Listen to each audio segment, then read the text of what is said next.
Olá, graça e a paz de Jesus sobre sua vida. Nós vamos aqui ter uma aula a respeito da espiritualidade bíblica.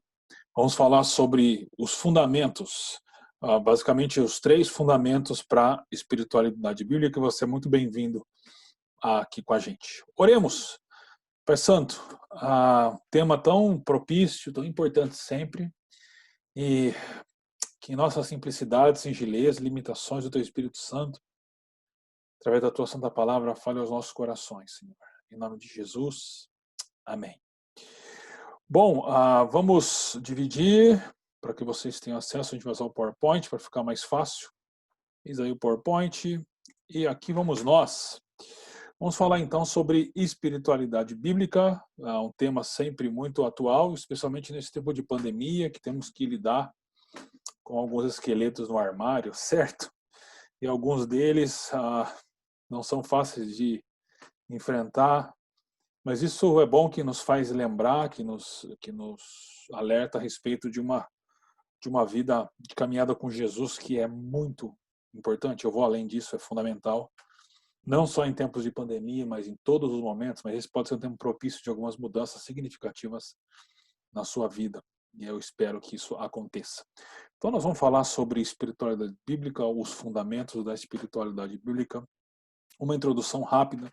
Quando a gente fala de espiritualidade, é um assunto bem tratado de maneira comum, geral, né? Muita gente escreve sobre isso, há muitos livros, e há basicamente dois perigos. Um é nós temos uma espiritualidade muito frouxa, muito negligente, muito indisciplinada, que não se preocupa com nada, né? Que não leva a sério as questões da espiritualidade.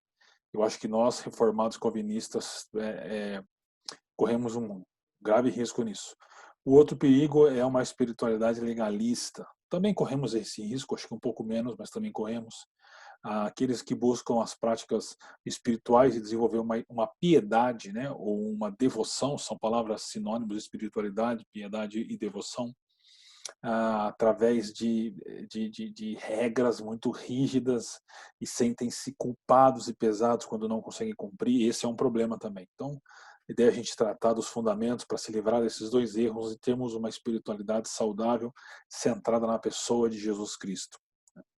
Ainda na introdução, é importante entender por que surge a espiritualidade, por que nós precisamos cultivá-la. Destaca o texto de Colossenses 1,16, quando Paulo está falando sobre Jesus. Ele diz: pois nele, em Jesus, foram criadas todas as coisas nos céus e na terra, as visíveis e as invisíveis, sejam tronos ou soberanias, poderes ou autoridades. Todas as coisas foram criadas por ele, para Jesus, por Jesus, né, e para ele, e para Jesus. As coisas importantes aqui. Primeiro, tudo foi criado em Jesus. Ou seja, nele, em Jesus, foram criadas todas as coisas. O mundo existe em Jesus, foi criado em Jesus. Então não existe nada que tenha sido criado que não tenha importância ou não esteja em Jesus. E o segundo é que todas as coisas foram criadas por Jesus e para Jesus. Ou seja, olha só, tudo foi criado em Jesus, tudo foi criado por Jesus e tudo foi criado para Jesus. Então, a criação toda tem um único fim: Jesus.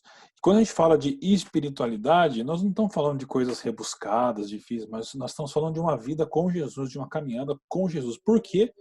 Colossenses está aí, porque simplesmente tudo que existe foi criado nele, nós inclusive, por ele e para ele. A espiritualidade, então, seria uma resposta nossa para vivermos essa vida.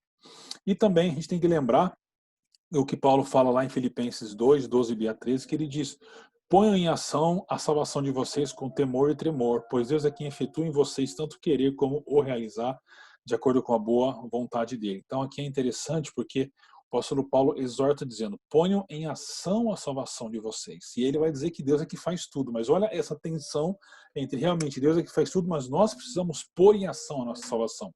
Quando Paulo fala em pôr em ação a nossa salvação, ele não está dizendo que nós devemos fazer alguma coisa para sermos salvos, mas ele está dizendo que porque nós fomos salvos, nós recebemos a salvação, agora nós temos que ativar a salvação, né? Viver a salvação. E o primeiro passo para isso é uma espiritualidade saudável. Então vamos aqui para os fundamentos bíblicos. Eu vou usar o texto de Marcos 3:19, que diz assim: subiu Jesus ao monte, chamou a si aqueles que ele quis, os quais vieram para junto dele. Escolheu 12, designando os apóstolos para que estivessem com ele, os enviasse a pregar e tivessem autoridade para expulsar demônios. Estes são os 12 que ele escolheu: Simão, a quem deu o nome de Pedro, Tiago, filho de Zebedeu, e João, seu irmão, aos quais deu o nome de Boanerges, que significa filhos do trovão. André, Filipe, Bartolomeu, Mateus, Tomé, Tiago, filho de Alfeu, Tadeu, Simão, Zelote e Judas Iscariotes, que o traiu. Então, o primeiro fundamento da espiritualidade bíblica é o chamado de Jesus. Olha como Marcos escreve. Jesus subiu ao monte, primeira vez que a palavra monte aparece em Marcos. E o que Jesus fez? Chamou para si, olha só, para si, aqueles que ele quis, os quais vieram para junto dele. Você chamou para si, aqueles que ele chamou vieram para junto dele. E ele escolheu 12, designando os apóstolos para, em primeiro lugar, para que estivessem com ele. O primeiro fundamento de qualquer espiritualidade bíblica, piedade bíblica, devoção bíblica, é o chamado de Jesus. Ou seja, nós somos chamados, isso é, nós somos salvos para, em primeiro lugar, estar com Jesus. Nós não fomos salvos por nenhuma outra razão, a princípio, além dessa. A razão de sermos salvos é para que nós estejamos, com Jesus. Olha só, então esse é o primeiro fundamento da espiritualidade bíblica. Jesus nos chamou, Jesus nos salvou para que nós estejamos com Ele, estejamos no sentido de nos relacionarmos com Ele. Né? E é interessante aqui que Jesus, diferente dos mestres da sua época que eram procurados pelos discípulos, Jesus vai aos discípulos e chama os discípulos.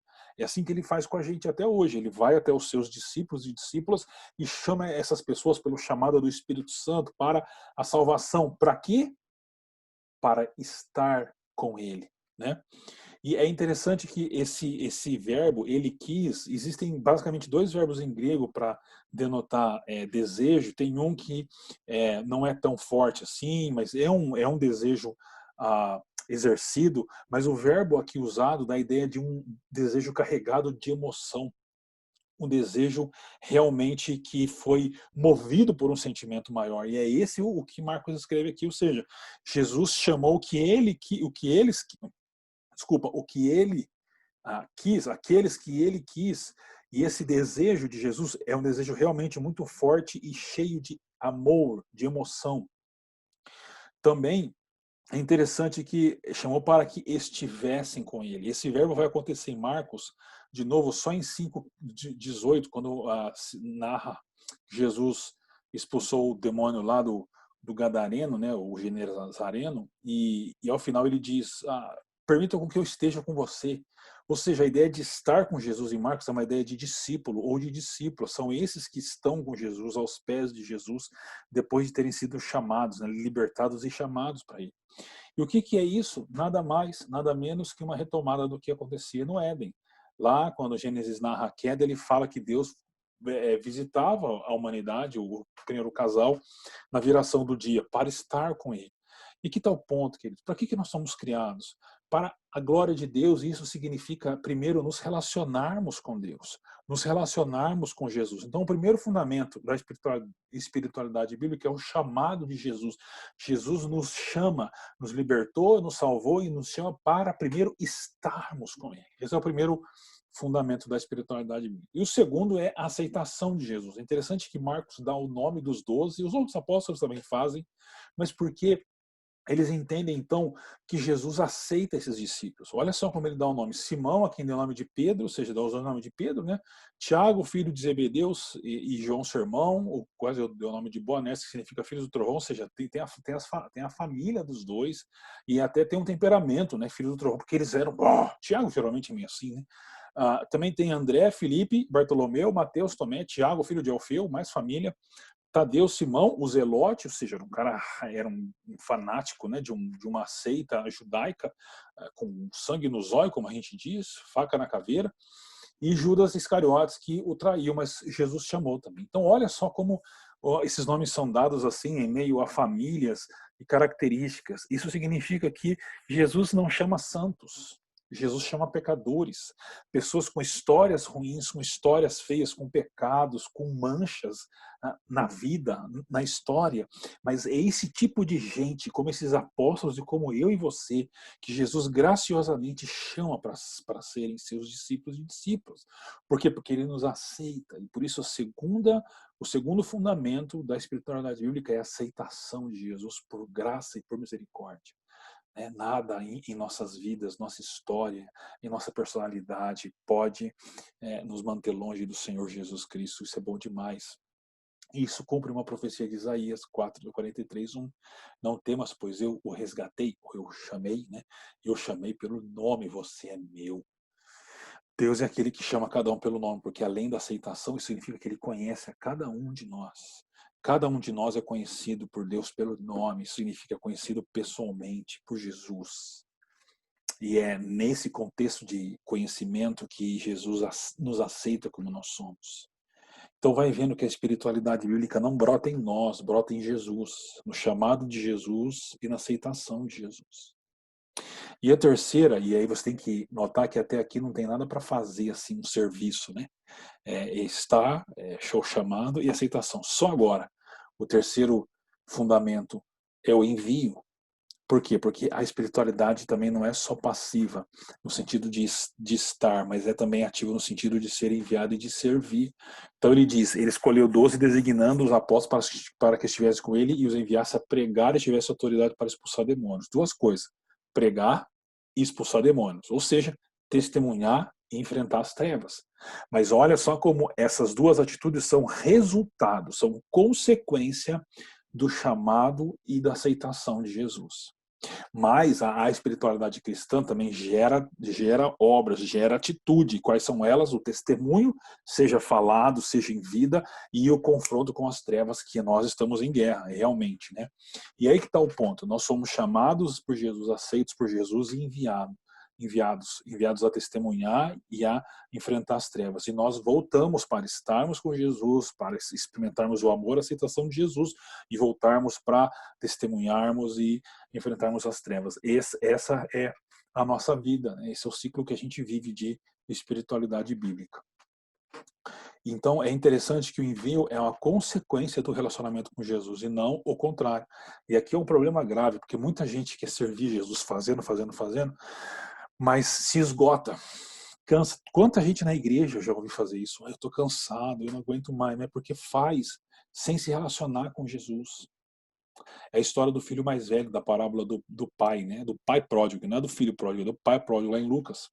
Né? O filho mais novo vai embora e faz tudo aquilo que a gente faz, que a gente sabe, depois volta, ele é aceito pelo pai, e aí o filho mais velho fica fora da casa e o pai vai lá para falar com ele. E o pai vai lá e fala: seu filho está aí, o seu irmão está aí, mas não ele voltou, a gente tinha que fazer festa. E ele diz assim: ei, você nunca deu um cabritinho para eu fazer um churrasco com os meus amigos? E aí ele fala: mas filho, tudo que eu tenho é seu. Mas aquele filho se sentiu um empregado do pai e não filho. E muita gente se sente assim. Por quê? Porque primeiro tenta ser enviado para depois experimentar o chamado e a aceitação. E aí gera mesmo muito cansaço, desapontamento e frustração. Então essa ordem precisa ser mantida, né? O chamado, a aceitação e o envio. Essa é a espiritualidade bíblica, assim as coisas são saudáveis, e nós nos mantemos sempre saudáveis e ativos, mas nós temos que agir como resultado da nossa espiritualidade também. Então vamos aqui para a conclusão já. Primeira conclusão, baseada no primeiro fundamento, somos chamados, e desculpa ter um errinho ali, mas é chamados para estar com Jesus. Essa é a primeira chamada. Fomos salvos para isso, queridos. Jesus não nos salvou para nos deixar no canto lá na igreja. Já salvei esse cara aí, essa moça aí, essa pessoa, e deixa ela lá. Não, Jesus salvou para nos relacionarmos com ele, porque essa é a intenção original. Segundo, nós somos conhecidos e aceitos por Jesus, somos chamados pelo nome. E Jesus conhece toda a nossa história, todos os nossos dramas, mas continua nos aceitando e nos amando de maneira pessoal. Essa é a segunda conclusão, porque é o segundo fundamento. E o terceiro, somos enviados com base no relacionamento. Nós não servimos a Jesus por medo, mas porque nós nos relacionamos com ele, somos aceitos. A gente pode terminar com uma fala do Lyle Bjorma, é um teólogo lá do Calvin Seminary, e ele fala sobre a nossa fé reformada calvinista, né? E é muito interessante essa fala dele, que ele diz assim: portanto, para Calvino, o verdadeiro conhecimento de Deus é um conhecimento sobre Deus que é aplicado na piedade ou devoção, ou seja, um conhecimento de Deus não é teórico, assim, mas ele é aplicado na devoção, na piedade ou na espiritualidade cristã. Isto é, em reverência, fé, amor, adoração, tudo relacionamento e agora obediência e serviço a Deus, ou seja, é o terceiro fundamento. Primeiro tem os dois primeiros, depois o terceiro. A teologia, o estudo de Deus, a busca de conhecimento acerca de Deus deve evocar uma resposta de piedade em nós, se queremos verdadeiramente conhecer a Deus.